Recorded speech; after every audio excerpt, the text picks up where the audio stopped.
Hey everyone, Fire here. Today I'm going to show you how I optimize the shit out of Alch and Go. Over the past week, I've been linked many Alch and Go trees from Reddit, and I've also been linked some Alch and Go trees from other content creators, and to put it bluntly, they are really bad. They are very obviously incorrect in so many ways, and I decided that since Alch and Go has become a lot more popular this league, I'm going to try and figure out the most optimized version of Alch and Go, and I decided to use a scientific approach where we're basically going to do a lot of testing, gather a lot of data, and then crunch some numbers to figure out which nodes are best on the Atlas tree. So I'm going to split this video up into two parts. The first part, I'm just going to tell you the strategy and show you a few options that you can run for it. And in the second part, we're going to go through all my data, where I'm going to justify all of the choices I made and explain why we're doing certain things the way we are. Now, I want to be clear about what we're trying to achieve here as well. We are trying to create a literally zero maintenance strategy. So no scarabs, no sextants, no chisels, no vowels. The premise here is that you drop maps, you alch the maps, you put the maps into the map device, and you go again. The only thing we are allowing is the use of a Kirak map mod, and that's because that's now basically automated. As long as you have the Chaos Orbs in your inventory, it basically stays selected all the time. It never unselects. So this is a form of maintenance that you no longer have to really engage with. You select the Kirak map mod once, and that's it. You're good to go. You could just run maps to your heart's content and never have to worry about it again. Now, if you are interested in using chisels, vowels, sextants, and maybe some scarabs even, I'd really recommend checking out Grimra's video on the same topic. So we gathered some of our data together, and we made a few very important discoveries about the way that Eldritch Altars work. Now, his approach is a little more focused on maximizing the amount of loot that comes from Eldritch Altars.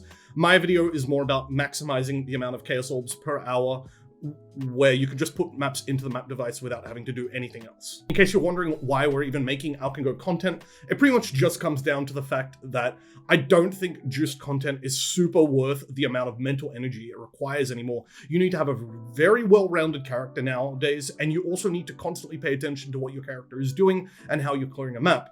It then also requires a lot of trading on top of that. Alch and Go, you just put the next map in and you go again. You don't have to put any thought in. You can watch adult videos on the other screen, which is a very big plus in my books.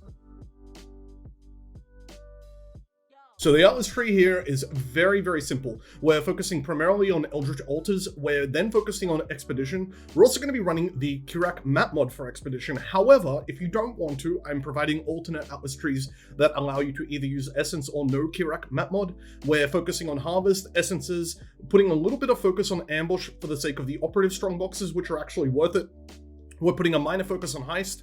We're unblocking the Deli Mirror as long as you're using Expedition via the Kirak map mod, and then we're also including Rogue Metamorph. Now, like 90% of the strategies that are going to revolve around Eldritch Altars this league, Mesa is the map of choice. Mesa lets you run straight to the boss, kill the boss, and eliminate boss rewards from all the altars, which improves your average rewards from them. Nothing more to say here. We're going to run Forking River as our connected map. Now, if you don't like Forking River, you can run Sulfur Vents instead. It really depends on your build. There are a lot of builds, such as the build I'm running, that benefit more from having Forking River, but some builds would probably prefer the openness of Sulfur Vents. Personally, I think Sulfur Vents has too many obstructions, and it's just a little uncomfortable to sort of clear efficiently, but that's totally up to you guys to figure out for yourselves. You can run either of the two, and you only want to spend one favor slot on Forking River or Sulfur Vents. When you run out of Mesa, you can just run those maps to replenish your stock of Mesa and then keep going with Mesa as soon as you have more of them. Now, a lot of testing went behind figuring out the strategy. I can't stress that enough. So stick around for the second part of this video if you're really interested in knowing why we picked all these things. The amount of extra money you make from running your Atlas tree this way, as opposed to some of the other trees that have been floating around this league, is absolutely phenomenal. So I did a test on a far less optimized version of the tree as the one I'm presenting here, and I got about 54 Chaos Orbs per map. So running this, you should probably expect closer to 60 Chaos Orbs profit per map. However, I put 50 in the thumbnail because I kind of want to be a little conservative just in case you guys get unlucky. As you can see here, I have all of the different Atlas trees that you may want to use. So I've included the test tree, and I'll show you the data from that. And that basically is the tree that I ran initially based on initial assumptions and initial testing. And then from that testing and additional testing, we figured out that there was going to be an even better version of the tree that could be achieved. And so that's where the other 6 trees come into play. Now, the first 3 are different versions of the Expedition Kirak mod tree that I just showed you. And the 3 below that are versions of the tree that are focused on trying to maximize the chance to naturally encounter expedition, and you can instead use the Kerak mod on essences because it's much cheaper, or just nothing if you prefer to just do pure Alch and go. And each of these trees just have like lower point investment versions in case you haven't unlocked all of your points. This is supposed to be aimed at casual players, so I very much assume that most of you are probably going to be missing around 20 points anyway, which is why I've included additional options. Before we get into the data, I want to talk a little bit about the testing that I did so that you understand kind of what went into it. So I ran 2 full Eater of Worlds cycles. Now I am recommending Searing Exarch because Embers are a lot more valuable at the moment, but when I ran this test about a week ago, Ikas were kind of on par with Embers, and I thought Ikas were better at the time based off the initial data set, which I now know is wrong. So I just started off with 10 maces, I slapped Orbs of Alchemy on them, nothing else, I ran them. I did not start corrupting essences until I dropped Remnants of Corruption, and I only used the Remnants of Corruption that I dropped off the floor. No Scarabs, Fragments, Chisels, or Val Orbs were used at all, no Master Missions were used. I ran maces when I had them, and when I didn't have maces, I ran Forking River to replenish my stock of maces. I was vending uniques initially to make sure that I could sustain my alchemy orbs. Turns out you over-sustain alchemy orbs, but I did it just in case. And as far as excellence is concerned, I did not count any low-value div cards, and I believe I upgraded all of my Screaming Essences to Shrieking. I counted the Shrieking Essences at 60% of their value, the Screaming Essences at 0% of the value, because that's how you sell them on TFT. As you can see here, this is the total loot from those 2 full runs. So you see I have my 2 invitations over here. I have a bunch of mirrored tablets, which I'm not counting in any of this. I have a bunch of cluster jewels, which I'm also not counting. Now, on the initial test that I did, I believe I did have deli mirrors turned on at the start, and I turned deli mirrors off towards the latter half of the test. No big deal there.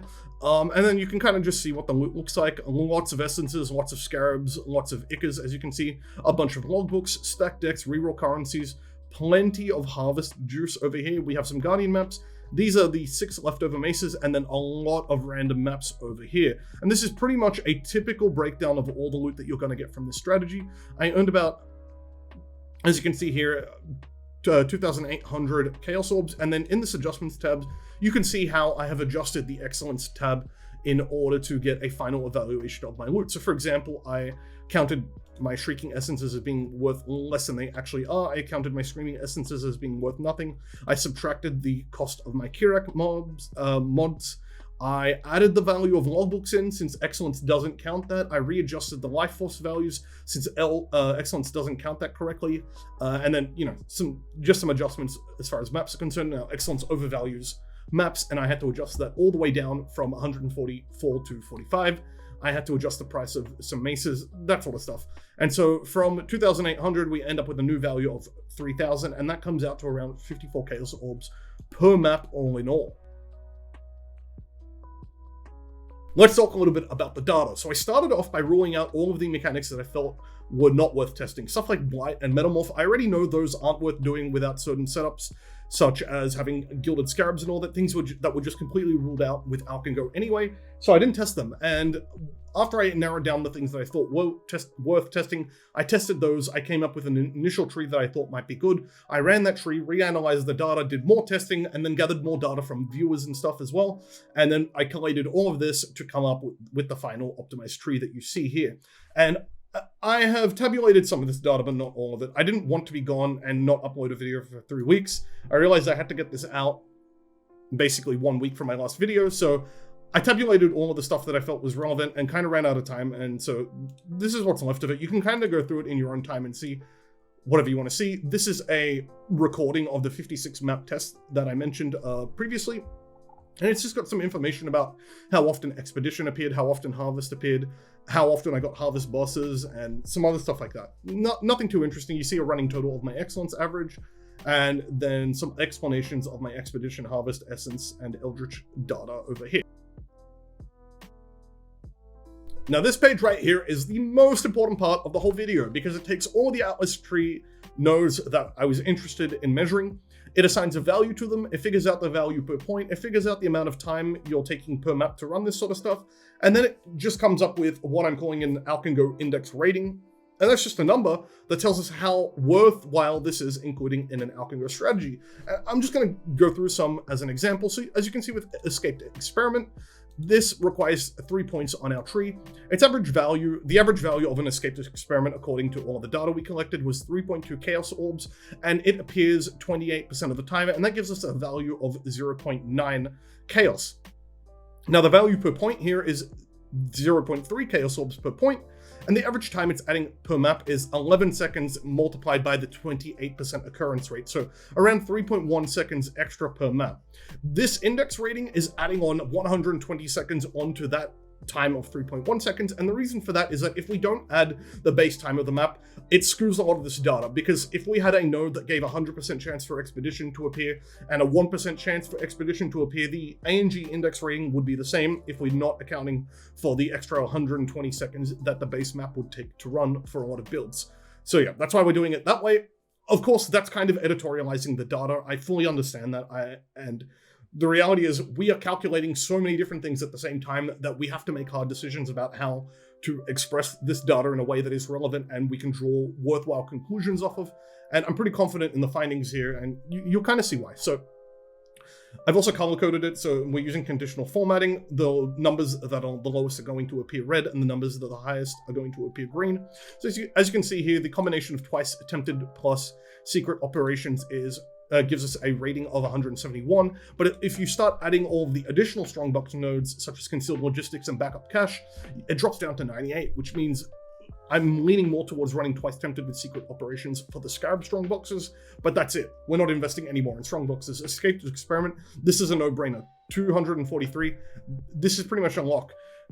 This is the Eldritch Altar stuff, and this is based only off of Ichas and Embers. This is not based off all of the additional loot, the currency, the scarabs, kind of because that stuff's hard to measure. So this was already a given that this was going to be included, but just the Eldritch Icha and Ember value of the Eldritch nodes on Mesa is worth 354. So of course, this is by far the most important thing we are adding to our maps. Now you can see the evaluations of Essence nodes with and without Crystal Lattice and with and without the Kirak mods. Same goes for the Expedition nodes, the Harvest nodes, all of the high stuff, Synth maps, Guardian maps, Deli Mirror, all this sort of stuff. And the MBV stuff over here, this is basically taking into account that if you were to block 8 out of 10 mechanics and only run Harvest and Expedition, unblocking a third mechanic such as the Deli Mirror would mean you are getting 2 fewer Harvests and Expeditions per 100 maps, and this actually has a cost that is relevant. So 2 Harvests and 2 Expeditions are worth around, I think, 108C off the top of my head,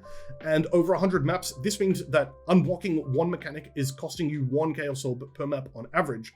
And this means that that mechanic being unblocked on its own has to generate more than 1 C per map on average as well, even with a 1 in 4 occurrence rate. And a lot of these things just don't cut it. And this is why when you unblock Secret Stash, so when you allow yourself to find heist caches and rogue markers and stuff like this, on average, you're actually losing money. And this is why the ANG index rating is below 0 for this. This is also why running Expedition from Kirak is so important. If you're guaranteeing Expedition, not only do you not need to invest in the extra nodes on the tree for extra Expedition chance, but you can block Expedition and unblock other things which are not reducing your chance for an Expedition to show up. Expeditions are worth 34 Chaos Orbs on average every time they show up, as long as you're investing into them in the tree. That's fucking crazy. I don't need to tell you guys that that's fucking crazy. So guaranteeing it and being able to unblock other things is super worth it. You can only unblock Daily Mirrors and Heist as long as you are guaranteeing the Expedition via the Kirak map mod. If you're not doing that, you have to cut Daily Mirrors, you have to cut Heist. And so this is kind of an explanation of how we're arriving at the conclusions that we are arriving at. Okay, I already know some of you guys are wondering, why are we not including Legion? Legion is absolutely fucking cracked, you're about to tell me. It's the second coming of Jesus Christ. And you're kind of wrong about that as far as Alch and Go is concerned. So I felt like I needed to include this part of the video so that you understand where I'm coming from and why certain things got cut. For a start, Legion has a very high opportunity cost. You need to run Legion on Dunes. If you're running Dunes, you're making way less money out of your Eldritch Altars. Now, if you look at the Atlas Tree evaluations, Legion actually has a decent ANG index rating. It's kind of on par with Twice Tempted and Secret Operations. It's slightly better than Essence, but this is when Legion is run on Dunes. If you're running Legion on Mesa, you're not making that much money from it because half of your Legions are going to spawn into walls. So this is not good. Legion, unfortunately, has to just completely be cut. Blight and Metamorph, I already know these are not worth running unless you're doing Gilded Scarabs, and this strategy is not going to run Scarabs, so they have to be completely removed.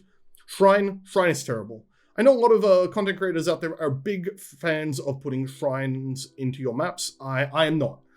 I don't need to do any testing to tell you that these shrine mobs don't drop a lot of loot, and I think a lot of content creators are stuck in the old school path of Exile where you used to just try and fill your maps up with as many monsters as possible. Now, this was important back in the day because map sustain was not guaranteed. It was a lot harder to achieve, and maps held a lot higher intrinsic value. We are trying to maximize the amount of money we're making out of flat loot. Shrine is worthless. Shrine is less than worthless. It's a fucking waste of time completely, and you should stop listening to content creators who are telling you to add Shrine to your maps for any reason other than sustaining maps in a singular focus type of setup. Same pretty much goes for Harbinger. Harbinger, it's okay for map sustain completely. There are certain situations where adding Harbinger into your map is totally fine if you need to sustain maps with singular focus or you're trying to juice up your maps for Deli Orbs or Deli Mirrors. Harbinger is kind of warranted in some cases, but for this strategy, it's absolutely fucking terrible. It should not be included in any Alch and Go strats, in my opinion, unless you really need it for the map sustain. Now, as for Seance and Torment, so the profitability of these things are very hard to measure, and they actually could be good. I fully concede that they may be worth including in. The thing is that there are alternatives that I actually can say for sure are worth including in. And so I'd rather include the alternatives that I can measure than the things that I can't measure that might be better, but might not be. Rogue Exiles kind of just have very low average rewards for the amount of difficulty they add to your maps. Since Rogue Exiles were buffed, I think they are absolute dog shit mechanics to add to your maps as well. They just kill you sometimes. There are some Rogue Exiles that just aren't balanced, and like there's one that casts Arc, and if you're not running 100% spell suppression, it just one-taps you. I have a character that has 79 lightning res and a whole bunch of defensive layers.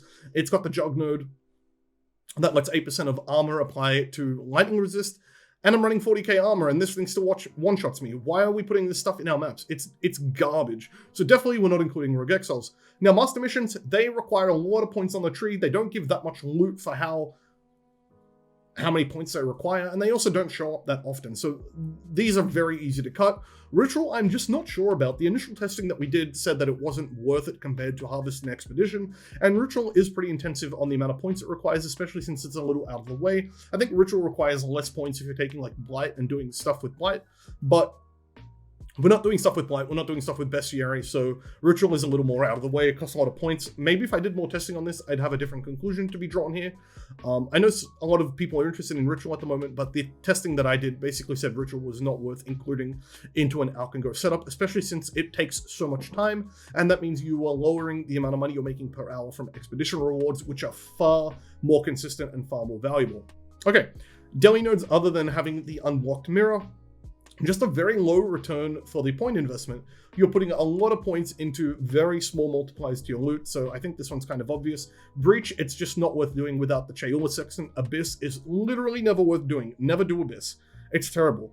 You're only putting Abyss onto your maps if you are doing Deli Orbs and stuff like that. Other than that, I guess Abyss is kind of worth it for like trying to farm Solaris Touch mobs. I don't think that's that good. You know, like it's pretty much just MFing and Deli Orb farming that uses Abyss, and everyone else has no reason to be running Abyss. Now, the Kato, Arcanist, and Divina Strongbox nodes, terrible. The math says they're terrible, by the way. Like, we did the testing. I think out of all the people I got to test, not a single person found a single cartographer Strongbox. So that just kind of shows you how bad this stuff is. You might be running this sort of stuff if you had the Kirak mod for Ambush, you had Scarabs, you had Sexants, but when we don't. Eater of Worlds, well, they're kind of out because you spawn similar amounts of altars on Mesa, whether you're doing red or blue, and Embers are just worth more than Ickers. So obviously Eater of World content is out. Now the Guardians, Conqueror maps, and the Synth maps, they cost too many points for how much money they give you on average. Basically, that's what it comes down to. They're just too far out of the way since the Atlas tree got reworked, and they're not like sort of baseline things that you can get in certain regions, and there's just a big global tree. I think they're just very, very expensive pickups, and I don't know, it's kind of cringe. Improved Trials of Ascendancy. I know a lot of people are hyping this up, but I tried it out a little bit, and it's kind of trash. The Gift of the Goddess is just way too rare. Like, I think out of like 100 maps worth of data, we ended up getting like one. overall, it takes too much time running these things, and it just shows up it's just far too rare. I don't think the improved trial of ascendancy is good at all. Now, as for grand design, it's perfectly viable, but it lowers your map sustain. And this strategy is designed for like hyper casual players that don't want to put any maintenance in at all. Now, if you're more advanced, you can add grand design in. You may run out of maps in some case. I'm going to leave that up to you guys to figure out. Wandering Path is absolutely worthless. Had a couple people mention this to me and suggest it, but Wandering Path prevents your ability to block content, and that just makes it really bad. You really need to be blocking content if you're doing Alch and Go, so Wandering Path is just completely out. The benefits do not weigh the downsides. Singular Focus, it's sort of similar to Grand Design. It's just unfriendly to casuals who don't have all of the 12 map favor slots. Now, if you do have 12 map favor slots, fine. Run Singular Focus, run Grand Design. I'm going to leave that one up to you guys, but in the version I'm recommending, we're not including it, and then Beyond, Omega Lol. Beyond is terrible. I'm not even expanding on that. If you think Beyond's good, run it. I don't care. Sorry I've been gone for the last week. This ended up taking way more time than I thought it was going to take, and it's kind of hard to work in a burnt out meth lab. Now that this one's out of the way, there's a whole bunch of content that I plan on releasing this week that's not going to take nearly as long to get done, and I'm probably going to turn webcam back on and stream again. I had some IRL issues, which I didn't realize I had until I started streaming again. So they've been dealt with, hopefully, and we'll probably go back to streaming. I'm still trying to figure it out, so that the goal is that I just stream full-time, pretty much. As long as it doesn't get in the way of work and stuff like that. Obviously, I have a very good job and make good money, and I don't want to jeopardize that in any way, and it's very important for me to find that balance. So I'm still trying to find that balance, but I think maybe third time's a charm. Maybe we got it right this time, so I'll see how we go with that. And yeah, hopefully I'll see you guys either later this week in a video or on stream. If you like this video, give me a like, comment, and subscribe, and I will see you guys soon.